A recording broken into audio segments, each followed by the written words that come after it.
Zdaj nahajava se v Posavju in kot ime samo pove, ga to območje nekako najbolj zaznamuje, ga je zaznamovala reka Sava. In vzdolž te reke, s katero se vsi poistovetimo, je našlo prostor tudi kar nekaj gradov.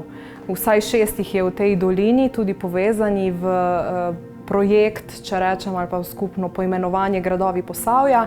Vsak svojo zgodbo, pomembno zgodbo, ki je lahko zanimiva za turiste, od najmlajših do tudi malo starejših, odvisno kaj iščejo. Bi pa rekla, da vse te naše gradove povezuje predvsem kulinarika.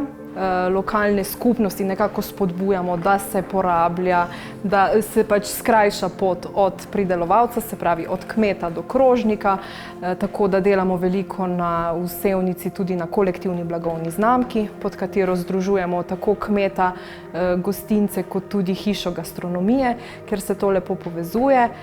Poskušamo tudi naše ponudnike usmerjati, da sami razmišljajo podobno in da se odločajo za ta način.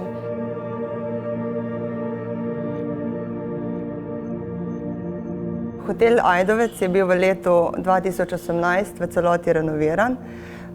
Pri prenovi smo uporabljali energetsko varčne materiale. Veliko je naravnih materialov, veliko je lesa.